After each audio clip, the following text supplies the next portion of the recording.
Questa è una storia che oggi compie 105 anni. Qui a San Rocco di Brazzano, sul fiume Iudrio, cominciò la Grande Guerra. E mi trovo sul punto esatto dove sorgeva il ponte di Brazzano, motivo del primo colpo della Prima Guerra Mondiale. Questo ponte di cui rimangono qualche resto, qualche segno, come la base della grande struttura in legno, divideva dal 1866 fino al 1915 l'impero austro-ungarico, qui dove mi trovo io, al Regno d'Italia, lì. Oggi qui è provincia di Gorizia, lì provincia di Udine, comune di Cormons, comune di Corno di Rosazzo.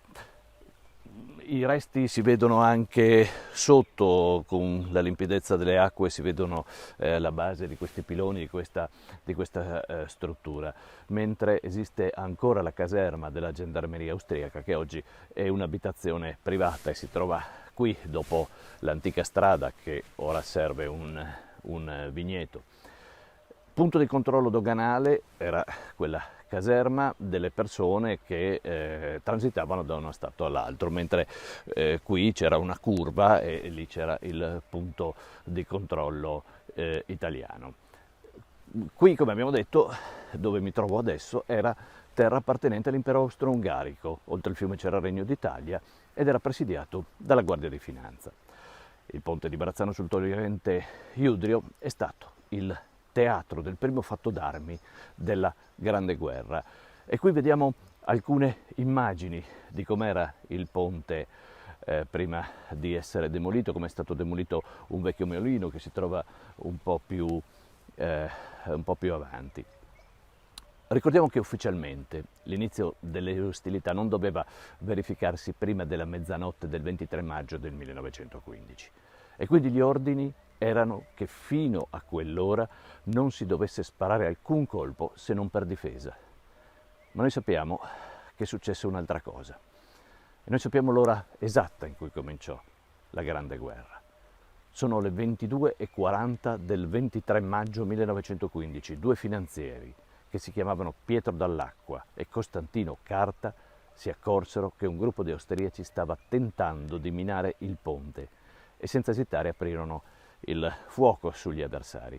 Ne seguì uno scambio di colpi fino al ferimento di un sottufficiale austriaco che fu poi medicato dal medico condotto di Cormons, ma non ci furono vittime. Il fronte italiano della Grande Guerra era aperto. E qui vediamo il fucile che sparò il primo colpo. Ora è conservato a Roma, al Museo della Guardia di Finanza.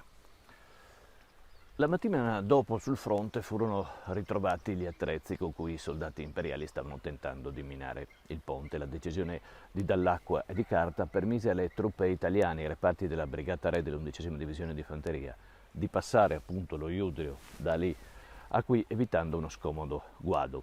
L'atto di coraggio guadagnò ai due finanzieri una medaglia di bronzo al valor militare e ancora oggi nel centro divisionale, in comune di Corno di Rosazzo, un monumento ricorda il luogo in cui risuonarono i primi colpi del grande conflitto, anche se non è il luogo esatto, perché il luogo esatto è questo, il monumento si trova a qualche centinaio di metri da qui.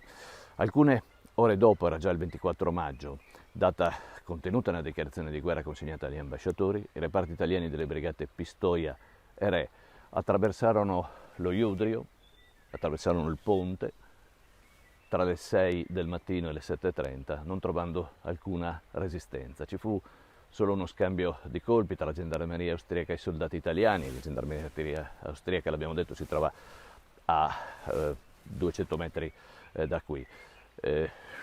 Sempre qui in questa zona, ma fu una semplice scaramuccia. Alle 7 Brazzano venne raggiunta dal primo reparto italiano, un'ora più tardi fu la volta di Cormons e poi cominciò il grande massacro della Grande Guerra.